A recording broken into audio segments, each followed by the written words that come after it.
कल हमने स्टार्ट किया था एक topic IEP, individualised education plan. उसी को हम आगे बढ़ाएंगे आज। थोड़ा सा फ्लैशबैक में जाके मैं बता दूं कि कल हमने क्या क्या पढ़ा।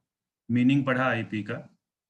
ये एक ऐसी योजना है जो चिल्ड्रन विद स्पेशल नीड्स के लिए तैयार की जाती है कि उसकी जो शिक्षा व्यवस्था है एक स्पेसिफिक टाइम में कैसे कैसे चलेगी। एक रिटन डॉक्यूमेंट होता है जिसमें उसकी स्पेशलाइज्ड इंस्ट्रक्शंस, स्पेशल सर्विसेज और इन चीज़ों की सारी जो जानकारी है वो लिखित रूप से तैयार की जाती है। की पर्सन्स के बारे में हमने पढ़ा कि कौन कौन से लोग इसमें शामिल होते हैं। स्टूडेंट, विद्यार्थी जिसके लिए बन रही है, अध्यापक जिसने इसको लागू करना है, एडमिनिस्ट्रेटर ऑफ द स्कूल जिसके विद्यालय में बच्चा दाखिला लेगा, जिसके आदेश से, जिसके सहयोग से, जिसके मार्गदर्शन से ये आईईपी जो है अध्यापक अपनी कक्षा में बैठे हुए बच्चे के ऊपर लागू करेगा। Psychologist, speech therapist, resource specialist, doctors, physiotherapist etcetera कई लोग हो सकते हैं जो जिस तरह की बच्चे को सेवाओं की आवश्यकता है उसको वो सेवाएं दें। पेरेंट्स, और लास्ट है advocate and other persons which parents want to add in IEP team. जब आईईपी बनाई जा रही है, व्यक्तिगत शैक्षिक योजना का विकास किया जा रहा है, तो पेरेंट्स किन लोगों को उसके अंदर शामिल करना चाहते हैं उनको भी इसमें रखा जा सकता है। Important information to be included in IEP. IEP में हमें कौन कौन सी जानकारियां जो हैं वो शामिल करनी होती है, ये भी हमने कल पढ़ा। पहला था educational needs and abilities of the child, बच्चे की शैक्षिक आवश्यकताएं और योग्यताएं। दूसरा, बच्चे की अक्षमता की जो सारी जानकारियां हैं, सूचनाएं हैं, और उसकी जो आइडेंटिफिकेशन चेकलिस्ट है, पहचान की जो सूची है, उसकी जानकारियां भी उसमें दर्ज करनी होती है। तीसरा, adjustment need related with subject, किस किस विषय में उसको किस तरह के समायोजन की आवश्यकता है, कौन कौन से विषय उसको पढ़ाए जाएंगे और किस विषय पर किस तरह का समायोजन उसे चाहिए, इसकी जानकारी भी उसमें शामिल करनी है। Adjustment need of child in relation to learning, बच्चे को सीखते समय किस तरह के समायोजन की आवश्यकता है, वो भी उसके अंदर सूचीबद्ध करना है। उसके बाद है achievement level of the child, बच्चे का उपलब्धि का स्तर कितना है, किस स्तर तक। मैंने कल एक शब्द प्रयोग किया था, जब भी ये डिसाइड करेंगे हम बच्चे से रियलिस्टिक एक्सपेक्टेशंस रखेंगे, वास्तविक अपेक्षाएं रखेंगे। उससे ज्यादा अगर हमने रखी तो हमारी आईईपी की जो डायमेंशन है वो गलत हो जाएगी। नेक्स्ट है aims and objectives of each subject and topic, हर विषय के और हर उपविषय के उद्देश्य निर्धारित करने हैं कि बच्चे को क्यों पढ़ाया जा रहा है। Next, need of any medical help during school, बच्चा विद्यालय में है, उसको कोई समस्या हो जाती है या उसको उस समय किस तरह की चिकित्सकीय सहायता देनी है, इसको भी आईईपी में मेंशन किया जाता है। उसके बाद हमने पढ़ा method type by which progress report of the child communicated with parents, बच्चे की जो विकास है, बच्चे ने जो सीखा है, बच्चे ने जो कक्षा में अध्ययन करते हुए, विद्यालय में अध्ययन करते हुए जो कुछ उसने विकास किया है, उसकी रिपोर्ट किस तरह से पेरेंट्स को देनी है, ये भी उस डॉक्यूमेंट के अंदर मेंशन किया जाना चाहिए। और last, discussion of parents and teacher during development of IEP, कि जब हम आईईपी बना रहे हैं तब पेरेंट्स के साथ हमारा क्या वार्तालाप हुआ, इसको भी उसके अंदर मेंशन किया जाना चाहिए। ये कुछ मुख्य सूचनाएं हैं जो आईईपी में इंक्लूड होनी चाहिए। उसके बाद आता है आईईपी का प्रोसेस, प्रक्रिया क्या है। 5 स्टेप हैं इसके। पहला था टू गैदर इंफॉर्मेशन, सूचनाएं एकत्रित करना। दूसरा, टू सेट द डायरेक्शंस, निर्देश जो है वो निर्धारित करना। तीसरा, डेवलपमेंट ऑफ आईईपी, व्यक्तिगत शैक्षिक योजना का विकास। चौथा, टू इम्प्लीमेंट द आईईपी, व्यक्तिगत शैक्षिक योजना को लागू करना।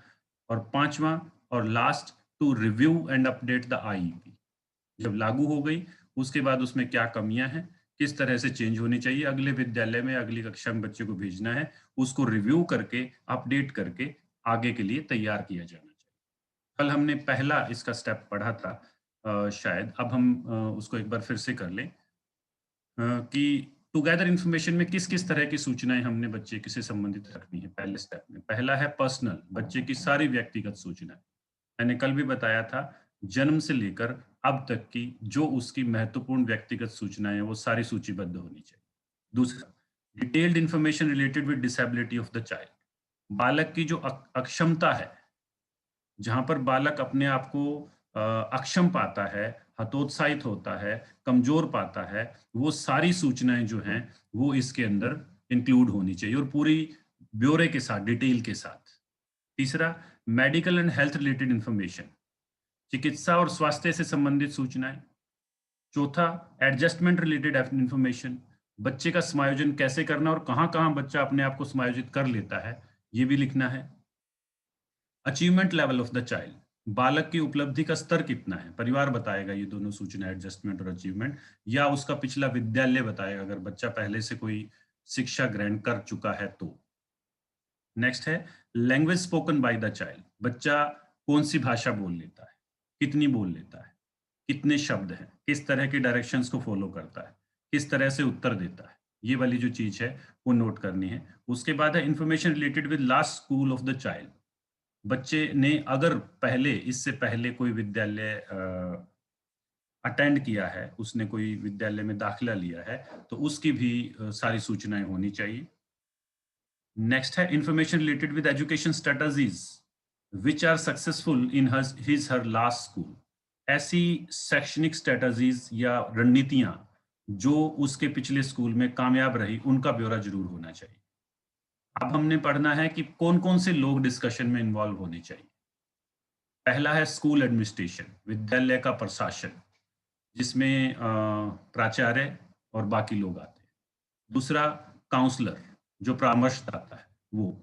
तीसरा, स्पीच थेरेपिस्ट, जो वाणी प्रशिक्षक है, अगर किसी बच्चे को स्पीच इंपेयरमेंट है या कुछ और प्रॉब्लम्स है उनको ये हेल्प करेंगे। उसके बाद है हेल्पर ऑफ द टीचर, विद्यालय का जो अध्यापक है उसका जो असिस्टेंट है वो भी इसके अंदर शामिल होगा। नेक्स्ट है रिसोर्स टीचर, जिसको हम संसाधन अध्यापक कहते हैं, ये स्पेशली ट्रेंड होता है, इसको भी इसमें शामिल किया जाता है। एजुकेशनल काउंसलर, शैक्षिक परामर्शदाता भी इसमें होगा, जो बालक को समय समय पर उसकी शैक्षणिक दिक्कतों का सामना करने के लिए तैयार करेगा और टीचर को भी हेल्प करेगा। ऑक्यूपेशनल स्पेशलिस्ट, कुछ बच्चे जो आगे जाकर किसी ऑक्यूपेशन में एडजस्ट हो सकते हैं, उनके लिए ऑक्यूपेशनल स्पेशलिस्ट को भी रखा जाएगा। हेल्थ सर्विस प्रोवाइडर, चिकित्सा सेवाएं देने वाले लोग भी इसमें शामिल होंगे। सोशल सर्वेंट, समाज से जुड़े हुए एनजीओ या कुछ और लोग हैं, उनको इसमें शामिल किया जाएगा। साइकोलॉजिस्ट, मनोवैज्ञानिक, physiotherapist, state level school employees, ये कुछ लोग होंगे जो इन बच्चों के जो आईईपी के समय डिस्कशन होगी सूचना एकत्रित करने के बाद, इन लोगों को शामिल किया जाना चाहिए। अब हम आते हैं दूसरे स्टेप पर, टू सेट डायरेक्शंस, निर्देश निर्धारित करना। दूसरा स्टेप है, इस स्टेप में हम क्या करते हैं कि आईईपी टीम के जो मेंबर हैं जिन्होंने काम करना है, उनके लिए उनके कार्य या जिम्मेदारियां निर्धारित करते हैं। इसके लिए हमें कुछ चीजें ध्यान में रखनी होती है, वो क्या क्या है। पहली चीज, to share all information related with child behaviour and learning, पूरी टीम के सभी लोगों के बीच में उस बच्चे की सारी सूचनाएं जो हैं, किससे संबंधित, उसके व्यवहार से संबंधित और उसके अधिगम से संबंधित, साझी की जानी चाहिए, क्योंकि कोई भी एक आदमी अगर छूटता है तो समस्या होगी। दूसरी चीज, to develop mutual cooperation among all team members regarding learning abilities and educational aims of the child, पूरी टीम के सभी मेंबर्स के बीच में एक तो म्यूचुअल कॉपरेशन डेवलप करनी है, मतलब साझी सहभागिता, सारे लोग मिलकर काम करें। जिस टीचर को ये सौंप दिया या जिस टीचर को इंचार्ज बना दिया केवल वही ना लगा रहे। किस बारे में साझी सहभागिता होनी चाहिए, लर्निंग एबिलिटी और एजुकेशनल एम्स को हमने कैसे फुलफिल करना है, कितने हैं, हमारी अपेक्षाएं क्या हैं और उन अपेक्षाओं को कैसे अर्जित करना है, वो पूरी टीम डिसाइड करेगी। तीसरा, to discuss in detail regarding learning adjustment of the child, बालक को नए अधिगम वातावरण में कैसे समायोजित करना है, इस पर खुलकर विचार विमर्श होना चाहिए और उस विचार विमर्श की पूरी डिटेल सबके पास होनी चाहिए। Next, to discuss regarding purchase of personal equipment for the child. अगर बालक को कुछ विशेष तरह के उपकरणों की आवश्यकता है, तो वो कौन से होंगे, कब परचेज करने हैं, किस तरह के परचेज करने हैं, इस पर विचार विमर्श होना चाहिए। Next, to discuss regarding necessary supporting services and level of services for children with special needs. विशेष आवश्यकता वाले बालक के लिए कौन सी सहायक सेवाएं होंगी? जैसे हमने कुछ लोग पढ़े, एजुकेशनल गाइडेंस दिलवानी है, फिजियोथेरेपिस्ट की जरूरत है, साइकोलॉजिस्ट की जरूरत है, या किस तरह के हेल्थ सर्विसेज की जरूरत है, स्पीच थेरेपिस्ट की जरूरत है, वो क्या क्या सेवाएं होंगी और किस लेवल तक होंगी? एक तो होगा एक्सट्रीम लेवल की उनको सेवाएं देनी है, एक बच्चा है जो माइल्ड कैटेगरी का है जिसको थोड़ी सी सेवाएं देनी है, ये डिस्कस होनी चाहिए। नेक्स्ट है एस्टेब्लिशमेंट रोल एंड रिस्पॉन्सिबिलिटीज। उन चीजों का ध्यान रखते हुए टीम के सभी लोगों की भूमिकाएं निर्धारित करनी है। उनकी भूमिकाएं क्या क्या होंगी उन पर बात करते हैं। पहला है द प्रिंसिपल। जिस स्कूल में बच्चा पढ़ने जा रहा है, जहां पर ये आईईपी लागू होगी, उसका जो मुखिया है उसकी क्या जिम्मेदारी होती है। पहला, depute a teacher for the implementation of IEP. IEP बनते ही एक टीचर को नियुक्त करना है कि आपने इसको लागू करना है, मतलब जिसको मैं कह रहा था इंचार्ज बनाना है, उसकी जिम्मेदारी होगी, उसकी देखरेख में सारा काम चलेगा। ये प्रिंसिपल का पहला काम होता है। दूसरा, to encourage participation and proper planning. सही नियोजन और सहभागिता को प्रोत्साहित करें जो प्रिंसिपल है, क्योंकि पूरी टीम है, उस टीम को मोटिवेट नहीं करोगे तो काम नहीं चलेगा। और पूरी योजना बनाकर करनी है, क्योंकि वो बच्चा बड़ा महत्वपूर्ण है। तीसरी चीज, to ensure that information of IEP is completed within 30 days of admission of the child. कि जो आईईपी है, व्यक्तिगत शैक्षिक योजना है, बच्चे ने विद्यालय में दाखिला लिया, उसके 30 दिन के अंदर अंदर बनकर तैयार हो जानी चाहिए, उससे ज्यादा लेट ना हो। उससे ज्यादा लेट होगी तो फिर उसके जो हम आईईपी के एम्स एंड ऑब्जेक्टिव डिसाइड करेंगे, या बच्चे का जो एडजस्टमेंट है या बच्चों की जो प्रोग्रेस है वो कहीं ना कहीं बाधित होगी। चौथा, to ensure that IEP is implemented well on time. बनने के बाद क्या वो समय पर लागू हो गई, ये भी प्रिंसिपल की जिम्मेदारी है। नेक्स्ट है to discuss with society and parents regarding transition of the child. बालक को पिछले विद्यालय से लेकर आए हैं या वो सोसाइटी से डायरेक्ट विद्यालय में आया है, तो उस ट्रांजिशन से रिलेटेड परिवार से और समाज से विचार विमर्श जरूर होना चाहिए। इस विचार विमर्श से बहुत सारी चीजें निकल कर आती हैं कि बच्चे की नीड कैसी है, बच्चा कैसे क्या काम करता है, किस तरह का बिहेवियर है, वो सारी चीजें प्रिंसिपल डिस्कस करें। नेक्स्ट है to make sure that a copy of IEP is handed over to the parents. IEP बनने के बाद उसकी एक प्रति, उसकी एक कॉपी पूरी डॉक्यूमेंट की पेरेंट्स को देना भी प्रिंसिपल की जिम्मेदारी है। ये कुछ रिस्पॉन्सिबिलिटीज हैं प्रिंसिपल की। आगे बढ़ते हैं, द क्लासरूम टीचर। जो कक्ष का अध्यापक है, उसकी क्या जिम्मेदारी है। पहला, to collect updated knowledge about child's ability, needs and interest. कि बच्चे की जो योग्यताएं हैं, आवश्यकताएं हैं और रुचि है, उसकी बिल्कुल अपडेटेड नॉलेज टीचर के पास होनी चाहिए। दूसरा, prepare planning to fulfil the needs of the child. वो अपनी योजना बनाए कि मैं बच्चे की आवश्यकताओं को कैसे पूरा करूं। तीसरा, development of individual teaching strategies and implementation. अध्यापक अपना उस बच्चे को पढ़ाने के लिए जो टीचिंग स्ट्रेटजीज हैं वो क्या रहेंगी और उनको कैसे लागू किया जाएगा, ये भी डिसाइड करें। नेक्स्ट है to review learning needs of the child. बालक की जो अधिगम आवश्यकताएं हैं उनकी समीक्षा करें, क्योंकि लागू करते ही कुछ दिनों में पता लगने लगता है बच्चा किस पेस से सीख रहा है, बच्चे को दिक्कत कब कहाँ आ रही है। उसकी समीक्षा समय समय पर होती रहनी चाहिए। कौन से मेथड से अच्छा सीखता है, कौन सी स्ट्रेटजी मेरे को लागू करनी है, किस तरह के इक्विपमेंट होते हैं तब बच्चा ज्यादा अच्छा सीखता है। ये सारी रिव्यू के अंतर्गत आएंगे। अगला है to maintain close contact with parents of the child and other teachers. कि जो दूसरे अध्यापक हैं और अभिभावक जो हैं बच्चे के, उनके साथ क्लोज कॉन्टेक्ट रखना है। ये क्लासरूम टीचर की कुछ जिम्मेदारी है। उसके बाद आता है तीसरा, special teacher, to diagnose the problem of the child. बच्चे की जो समस्याएं हैं उनका निदान करना, क्योंकि ये स्पेशली ट्रेन टीचर है, इनको ज्यादा पता है कि उस बच्चे के साथ कैसे डील करना है। दूसरा, to help general classroom teacher by giving proper suggestions.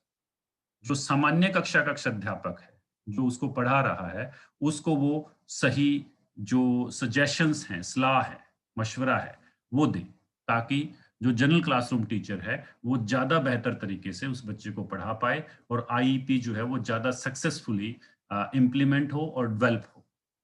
Next है, to give suggestions regarding material and resources. ये सजेशंस कौन देगा? Special teacher. कौन से बच्चे को किस तरह की जो शिक्षण सामग्री है, किस तरह की जो सपोर्टिव जो एड्स हैं, वो किस तरह की चाहिए, किस तरह के संसाधन चाहिए, उसके बारे में भी वो सलाह दे। नेक्स्ट है, to prepare alternate to fulfil the learning needs of the child. बच्चे की जो अधिगम आवश्यकताएं हैं, बच्चा कैसे कैसे सीखेगा, वो अगर वही नहीं आ सकती तो उसका अल्टरनेट क्या होगा, उसका विकल्प क्या होगा, वो सुझाए। सारे टीचर बैठें, डिस्कस करें, ऐसा नहीं हो सकता तो हम इस तरीके से उसको क्या कर लेंगे, डील करके इसको सिखा सकते हैं। उन अल्टरनेट के ऊपर जो स्पेशल टीचर है वो अपना मशवरा दे, राय दे। अगला है, to prepare instruction for the child. बालक के लिए जो अनुदेशन है वो कैसे तैयार करना है, उस पर भी विचार जो है वो स्पेशल टीचर करेगा। नेक्स्ट है, to cooperate general classroom teacher and maintain close contact with the parents of the child. सामान्य कक्षा अध्यापक के साथ सहयोग करे और अभिभावकों के साथ भी संबंध बनाकर रखे, उनके संपर्क में रहे, उनसे समय समय पर अपनी अपेक्षाएं उनसे शेयर करे और बच्चे की घर पर जो डेवलपमेंट है वो कैसी है, कैसा बच्चा बिहेव करता है, उसके बारे में सूचनाएं लेता रहे। उसके बाद आता है द असिस्टेंट टीचर। जो टीचर चला गया उसके बाद या टीचर ने असाइनमेंट दी, तो उस बच्चे को काम करने के लिए पास में एक असिस्टेंट टीचर दिया गया है, उसकी क्या जिम्मेदारी है? पहला, to help the child to complete instruction given by teacher. बच्चे की अध्यापक के द्वारा दी गई जो अनुदेशन है, जो सूचनाएं दी गई हैं, जो अध्ययन अध्यापन करवाया है, उसको पूरा कैसे करना है उसमें सहायता करता है असिस्टेंट टीचर। दूसरी चीज, help the child in adjustment. ये बड़ा महत्वपूर्ण है, समायोजन में सहायता करना। अगर बच्चा विद्यालय में समायोजित हो गया, आधा काम हो गया। उसके बाद आपकी टीचिंग मेथड और बच्चा अपने आप इंटरेस्ट लेने लगेगा, ये सारी समस्याएं हल हो जाती। अगर एडजस्ट ही नहीं हुआ तो आपको ज्यादा समस्याओं का सामना करना पड़ेगा, क्योंकि एडजस्टमेंट के बिना बच्चा इंटरेस्ट क्रिएट नहीं कर पा रहा, उसके अंदर वी फीलिंग नहीं आ रही है। तो उसमें हेल्प करता है असिस्टेंट टीचर, उसकी जिम्मेदारी है। अगला है, to prepare complete record of achievements and progress of the child. बच्चे की उपलब्धियों का और विकास का पूरा रिकॉर्ड रखे हो, ये है असिस्टेंट टीचर की जिम्मेदारी। उसके बाद आता है अदर प्रोफेशनल्स। जो दूसरे लोग हैं, जैसे हमने साइकोलॉजिस्ट, काउंसलर या कुछ और लोग, हेल्थ स्पेशलिस्ट, कुछ और लोगों की सूची पढ़ी, उनकी जिम्मेदारियां क्या है? पहला, to maintain close contact with the teacher of the child. जिस बच्चे के लिए आईईपी बनाई है उसके अध्यापक के साथ एक मतलब कांटेक्ट बनाकर रखें कि किस तरह से चल रहा है, क्या हो रहा है। नेक्स्ट है, to participate in IEP when called. IEP का डॉक्यूमेंट बन गया, रिव्यू के लिए, किसी चीज के लिए, कभी भी जब भी कोई मीटिंग होनी है, कोई डिस्कशन होना है, तो आईईपी के लिए जब कॉल आती है कि हम सब इकट्ठे बैठेंगे, चीज डिस्कस करना है, तो उस समय वो जो प्रोफेशनल्स हैं उन्होंने हिस्सेदारी करनी है, उसमें हिस्सा लेना है मीटिंग में, ये उनकी जिम्मेदारी है। तीसरा, help other members of the team to identify educational needs of the child. किसी भी प्रोफेशनल को लगता है कि इस बच्चे की ये शैक्षिक आवश्यकताएं हैं, मैंने ऐसा महसूस किया, मैंने ऐसा ऑब्जर्व किया, तो वो जो है वो कम्युनिकेट करे बाकी लोगों के साथ, सहायता करे कि बच्चे की जो एजुकेशनल नीड्स हैं वो कैसे आइडेंटिफाई की जा सकती। नेक्स्ट है, to give suggestions regarding material and resources. वही वाली बात जो हमने पीछे पढ़ी कि इन बच्चों को किस तरह की सामग्री, किस तरह के संसाधन की आवश्यकता है, उस पर ये सलाह दे सकते हैं। Next, to give technical support, किस तरह से तकनीकी का हम उपयोग कर सकते हैं, वो सलाह ये लोग दे सकते हैं, क्योंकि ये स्पेशलिस्ट हैं कुछ लोग कुछ चीज़ों के अंदर। नेक्स्ट है to maintain close contact with IEP team, संपूर्ण जो आईईपी टीम है उसका हिस्सा एक साइकोलॉजिस्ट है, उसका हिस्सा एक हेल्थ स्पेशलिस्ट है, उसका हिस्सा एक स्पीच थेरेपिस्ट है, उसका हिस्सा एक काउंसलर है, उसका हिस्सा एक कैरियर काउंसलर है। तो उन्होंने बाकी लोगों के साथ क्लोज कॉन्टैक्ट बनाकर रखना है। नेक्स्ट है to evaluate IEP as per need, जैसे जैसे आवश्यकता पड़ती है आईईपी का मूल्यांकन होना चाहिए। 15 दिन बाद, 1 महीने बाद, जो एक आपने लक्ष्य रखा है, इतने टाइम के बाद बच्चे की प्रोग्रेस को जांच कर हम आईईपी का मूल्यांकन करेंगे कि हमने जो डॉक्यूमेंट में लिखा वो ठीक हो रहा है, या बच्चा ज़्यादा तेज गति से सीख रहा है, या बच्चा हमारी सोची हुई गति से धीरे चल रहा है। दोनों अवस्थाओं में चेंज करना पड़ेगा और सारी चीज़ें बदल जाएँगी।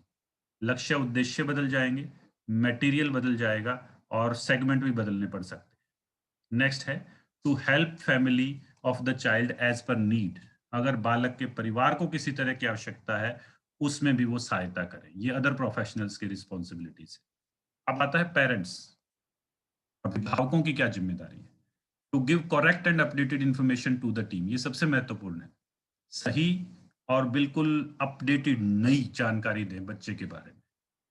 दूसरा, to give information of the learning progress of the child, बच्चे की अधिगम की जो जानकारी है वो भी पेरेंट्स ही देंगे। नेक्स्ट है to give feedback for the development of skill in the child, घर पर पेरेंट्स ने या आईईपी लागू होने के बाद या किस किस अवस्था में बच्चे ने कौन से कौशल को सीखा, उसकी जानकारी देना और उस पर बच्चे को फीडबैक देना। शाबाश बच्चे, आपने ये कर लिया, शाबाश बेटा, ये बहुत अच्छा किया। ये वाली जो फीडबैक है, ये वाली जो प्रतिपुष्टि है, ये बच्चे के डेवलपमेंट में बहुत महत्वपूर्ण है। जैसे हम रीइंफोर्समेंट स्किल पढ़ते हैं, पॉजिटिव रीइंफोर्समेंट बच्चे के उत्साह को बढ़ा देती है, कक्षा में पार्टिसिपेशन बढ़ता है। सिमिलरली यहाँ पर नेक्स्ट है maintain successful communication with school staff, ये सबसे भी जरूरी है, क्योंकि सिर्फ आईपी बन जाना नहीं, स्कूल क्या चाहता है बच्चे से, घर में पेरेंट्स से, वो कम्युनिकेशन से ही सफल हो सकता है या जाना जा सकता है। अब बात आती है बच्चे की, जिसके लिए बना है उसकी क्या जिम्मेदारी है। पहला, help team to identify learning styles, team को सहायता करे कि बालक के जो लर्निंग स्टाइल है वो कैसे हैं उसको जांचने में। दूसरा, try to understand the strategies and policies of IEP, बच्चा जो है वो अपने प्रयास करें कि जो व्यक्तिगत शैक्षिक योजना उसके लिए बनाई गई है उसमें कौन सी नीतियां और कौन सी जो मतलब स्ट्रेटजीज हैं, रणनीतियां हैं, वो बनाई गई हैं उसको डेवलप करने के लिए, उसको पढ़ाने के लिए, उनको समझने की वो कोशिश करें। तीसरा, to work for the achievement of educational aims and objectives, हर विषय और हर टॉपिक के लिए हमने पढ़ा कि एम्स एंड ऑब्जेक्टिव डिसाइड किए गए, उनको पाने के लिए बच्चा भरसक प्रयास करे, क्योंकि जब तक वो प्रयास नहीं करेगा तब तक बाकी लोग कुछ नहीं कर सकते। नेक्स्ट है try to maintain progress as per progress report card, जो रिपोर्ट कार्ड दिया गया एक स्पेसिफिक टाइम का, उसको बनाए रखने की कोशिश करें। ये था स्टेप नंबर 2 में अलग अलग लोगों की अलग अलग जिम्मेदारियां। अब आते हैं हम तीसरे स्टेप पर, डेवलपमेंट ऑफ आईईपी। अब हम लिखने लगे हैं उन चीजों, काम बांटने के बाद डॉक्यूमेंट तैयार हो रहा है रिटन फॉर्म में। Following notes writings are included in IP in this step, तीसरे स्टेप में क्या क्या चीजें लिखनी है। पहला, शॉर्ट टर्म ऑब्जेक्टिव्स, कम समय के जो उद्देश्य हैं, जैसे मैंने बताया ये डिसाइड करना होता है 15 दिन बाद देखेंगे या 1 महीने बाद देखेंगे। 1 महीने बाद देखेंगे तो 1 साल है, लगभग 10 या 11 हमारे शॉर्ट टर्म ऑब्जेक्टिव बनेंगे जिनका हम इवेल्युएशन स्टेप बाय स्टेप करेंगे। दूसरा, specific educational services which provided to the child, उन विशेष आवश्यकताओं का ब्यौरा दिया जाना चाहिए लिखित रूप से जो बच्चे को प्रदान करनी है। वो हो सकती है कि बच्चे के अध्ययन अध्यापन से संबंधित हो, बच्चे के स्वास्थ्य से संबंधित हो, बच्चे के मानसिक जो व्यवहार है उससे संबंधित हो, जो जो बच्चे से रिलेटेड जिस टीम ने जिस तरह का सजेस्ट किया है उन सबको रिटन फॉर्म में डालना चाहिए। अगला है dates of the special support services, कौन सी सेवा कब देनी है। 10 तारीख को ये करना है जी, 12 को ये करवाना है जी, 15 को ये हो जाना चाहिए जी, 16 को जो काउंसलर है वो आएगा, 18 को हमने इनका चेकअप करवाना है। ये जो स्पेशल सपोर्ट सर्विसेज है उनकी डेट फिक्स होनी चाहिए। उसके बाद duration of special support services, कितने समय देनी है, जब जब देनी है, हर रोज देनी है तो कितने टाइम के लिए, 15 मिनट, 20 मिनट, 40 मिनट, और पूरे महीने में कितने टाइम देनी है, और पूरे साल में कितने टाइम देनी है, ये निश्चित होना चाहिए। नेक्स्ट है reasons and limits of non participation of child in general curriculum, जो विद्यालय का सामान्य पाठ्यक्रम है उसमें बच्चा क्यों सहभागिता नहीं दिखा सक रहा और कितनी नहीं दिखा रहा, इसका ब्यौरा होना चाहिए। गणित में बच्चा कमजोर है, हिस्सा नहीं ले रहा जी, ये कारण है, इतना कर लेता है, इतना नहीं करता, ये चीजें आती है, ये नहीं आती, इसको ऐसे पकड़ लेता है पर इसको ऐसे मूव नहीं कर सकता, उठ जाता है, ब्लैक बोर्ड के पास चला जाता है पर उसको वहां समस्याएं आती है। ये चीजें जो है ना, ये लिखी जानी चाहिए। अगला है डिटेल ऑफ इवेल्युएशन प्रोसेस, बच्चे का मूल्यांकन कैसे होगा, कब कब होगा, कौन सा तरीका होगा, ये सारी चीजें उसमें आनी चाहिए। और लास्ट है detail of participation of parents, अभिभावकों की जो हिस्सेदारी है, भागीदारी है, वो कैसे होगी। उसके बाद आता है चौथा, लिखा जा चुका है डॉक्यूमेंट, चौथा स्टेप आ गया है इंप्लीमेंट द आईईपी, अब लागू करना है। तो लागू करते वक्त हमने कुछ स्टेप हैं इसके 5, उनको फॉलो करना है। पहला, share the complete IEP with the student, parents, school staff and other professionals. लागू करते टाइम एक सबसे पहला काम है कि पूरी की पूरी आईईपी सब लोगों में बांट देनी चाहिए। किसमें, एक कॉपी बच्चे के पास है, एक कॉपी पेरेंट्स के पास है, एक कॉपी विद्यालय के स्टाफ के पास है, और एक कॉपी अदर प्रोफेशनल्स की जो लिस्ट हमने तैयार की उनके पास है। और उसमें 2 चीजें बताइए इस पहले स्टेप के अंदर, analyse personal responsibilities of every member of the team, जो टीम के मेंबर हैं उनकी व्यक्तिगत रिस्पॉन्सिबिलिटी क्या है, इसकी समीक्षा हो जानी चाहिए। दूसरा, distribute copy of IEP to every member of the team, सबको बांटी जाए। दूसरा स्टेप क्या है, पुट आईईपी इन प्रैक्टिस, लागू कर दो आप। बच्चे के साथ वो सारी चीजें होने लगेंगी जो उस डॉक्यूमेंट में लिखी गई हैं। तीसरा step, continuously assess the student progress, लागू होते ही हर रोज, हर दूसरे दिन, हर 7वें दिन जो आपने डिसाइड किया है उसको असेस करते जाना है। आपने रोज करना है, परंतु लिखना कैसे है, उसका मूल्यांकन कैसे करना है, वो एक स्पेसिफिक टाइम है, उस टाइम बच्चे की प्रोग्रेस को नोट करते जाए। चौथा, adjust the IEP as necessary, हमें कुछ दिन लागू करने के बाद लगा कि आईईपी में थोड़ा सा चेंज करना है, बदलाव लाना है, तो वो अगर जरूरी है तो जरूर करें। और वो क्या क्या क्या होना चाहिए, उसमें 3 पॉइंट दिए गए हैं। पहला है,